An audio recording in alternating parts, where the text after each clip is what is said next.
Bonjour à toutes et à tous, je m'appelle Bruno de la Briole, je dirige une scola qui chante les vêpres et la messe en grégorien, à côté d'ici à l'église Saint-Bruno, à Lyon.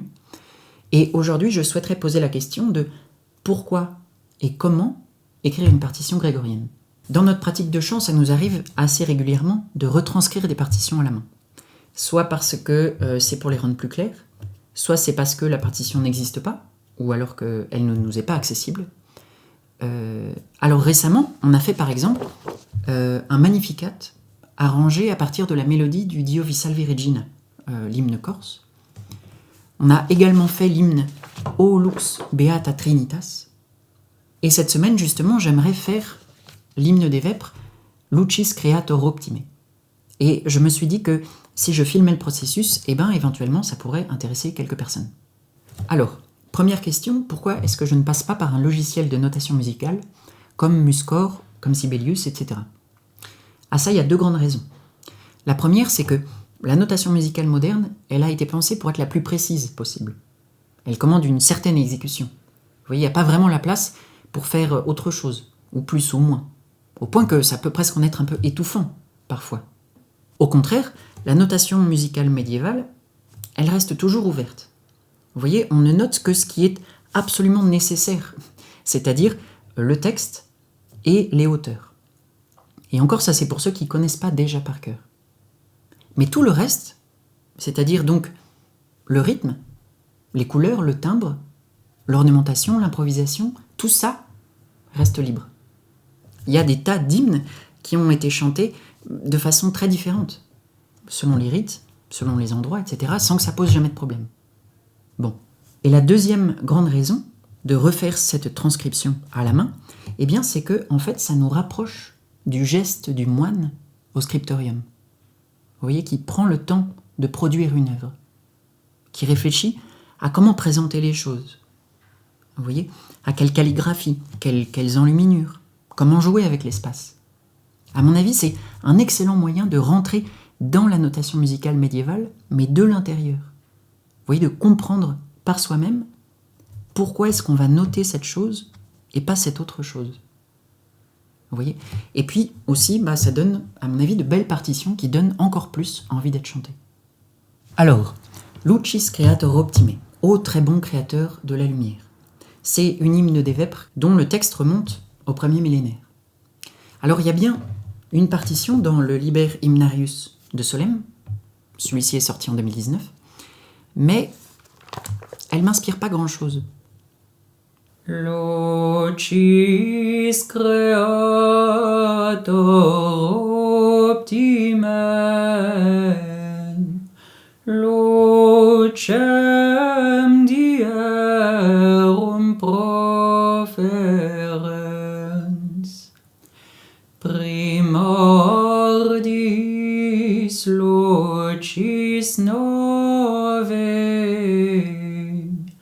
mundi parens originem.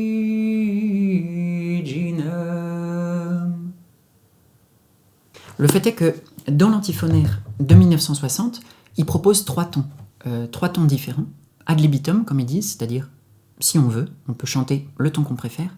Et d'ailleurs, quand on regarde sur l'excellent site GregoBase, qui donc regroupe énormément de partitions grégoriennes, on peut voir qu'il y en a plus d'une dizaine. Moi, je considère que les hymnes en premier ton sont généralement les plus faciles à chanter, et donc c'est celle-là que je choisis. Alors maintenant, je cherche un rythme binaire ou ternaire sur lequel chanter cette pièce. Alors, pourquoi les rythmer plutôt que de chanter ce qu'il y a écrit? Alors, comme je dis, ici et puis dans d'autres vidéos, chanter tel que c'est écrit, ça ne veut pas dire grand-chose. Parce que, justement, il y a certaines choses qui sont écrites, mais le rythme n'est pas écrit. La méthode de Solesmes, quand elle considère que toutes les notes valent 1, sauf celle avec un épizème et un point mora qui valent 2, c'est déjà un rythme. Mais c'est pas vraiment un problème, étant donné que beaucoup d'hymnes ont été mesurés à travers les siècles et dans beaucoup d'endroits, et pendant très longtemps. Simplement parce que les hymnes, elles sont faites pour être chantées par tout le monde. Et plus il y a de monde qui chante, mieux il vaut que le rythme soit clair. Alors beaucoup d'hymnes sont syllabiques, c'est-à-dire avec une note par syllabe.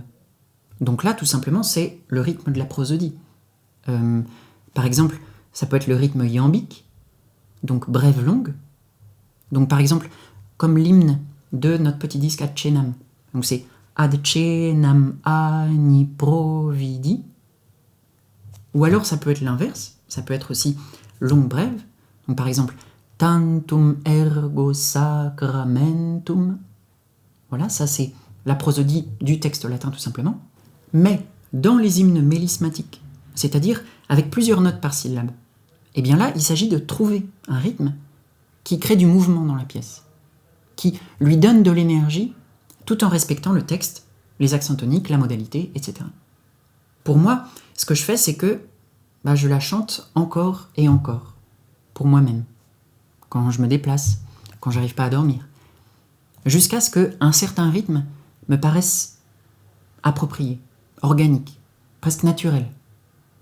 Alors, je dis naturel. Évidemment, pour d'autres personnes, ça pourrait très bien être d'autres rythmes. Par exemple, Jérôme de Moravie, qui est donc un dominicain du XIIIe siècle et qui écrit des traités musicaux, à lui seul, il propose environ 12 façons différentes de rythmer le plein chant. Et ce n'est pas des façons qu'il invente tout seul, théoriquement, c'est des façons qu'il observe à son époque, à droite à gauche. Vous voyez, encore une fois, comme dit l'Évangile, il y a beaucoup de demeures dans la maison du Seigneur. Alors, je le chante ainsi.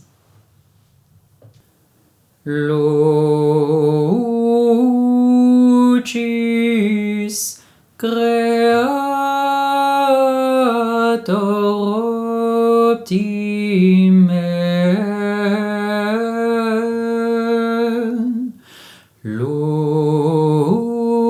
Lucem dierum proferens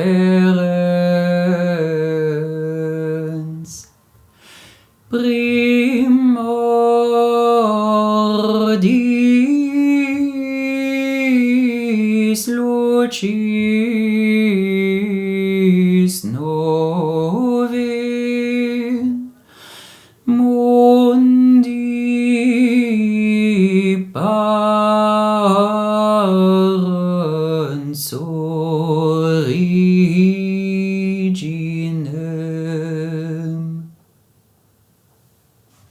Maintenant, comment noter ça? Déjà, je vais chercher du matériau dans l'antiphonaire. Puis, j'ouvre une partition vierge. Je démarre par une frise. Ici, j'ai pris l'agneau mystique. Je rajoute une lettrine pour la première initiale. Et puis, je commence à fabriquer les portées. Ce serait sûrement plus amusant avec les plumes spécialisées. Ça s'appelle un rastrum. Ça veut dire petit râteau en latin. Mais non seulement c'est rare, mais si en plus il fallait que j'en trouve un pour les porter à 4 lignes, ce serait encore pire. Maintenant que le canevas est imprimé en grand, je peux écrire le texte. J'ai d'abord tracé des lignes pour être bien droit. On commence toujours par le texte et jamais par la mélodie, parce que sinon c'est le meilleur moyen de se retrouver avec des embouteillages. Mais on n'écrit pas non plus le texte tout attaché, il faut ménager de l'espace pour les syllabes qui reçoivent plus ou moins de notes. Maintenant, je commence à écrire les notes, toujours au crayon de papier. La notation que je choisis se rapproche de celle des manuscrits français des XIVe et XVe siècles. La brève est un carré, la semi-brève est un losange. Et comme on est en rythme binaire, il faut 2 losanges pour un carré. Maintenant, je peux recopier le texte au propre, et pour ça, j'ai choisi un stylo plume rouge. Et pour les notes, je prends un stylo plume noir. J'attends que l'encre sèche un peu et je gomme le crayon de papier. Maintenant, je remplis les notes pour qu'elles soient plus lisibles par tous, dans la pénombre. Comme on chante au lutrin, il y a toujours un impératif de lisibilité.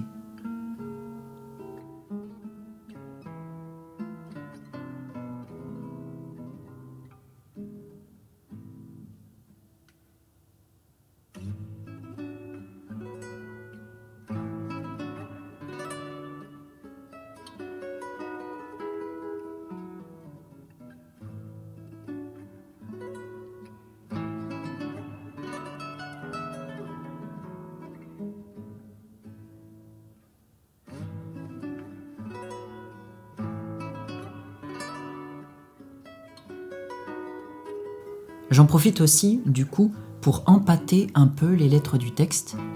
Ça évite les hésitations de lecture, et puis, c'est plus joli.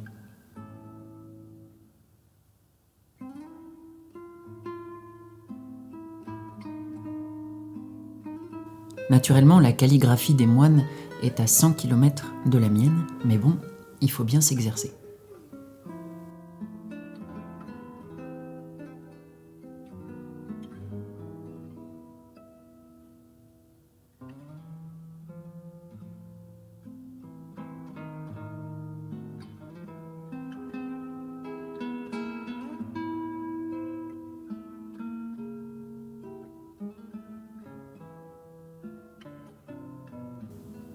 Et voilà donc le résultat. Encore une fois, il y aurait énormément de façons de faire. Cette vidéo n'est qu'un témoignage de notre façon à nous de retranscrire les partitions des hymnes grégoriennes pour pouvoir les chanter. Alors si ça peut donner des idées à certaines et certains d'entre vous, eh bien c'est tant mieux. Pour ma part, je vous remercie de m'avoir écouté jusqu'au bout. N'hésitez pas à vous abonner, ici comme sur Instagram, et à nous faire signe si vous êtes à Lyon ou que vous passez à Lyon. À bientôt.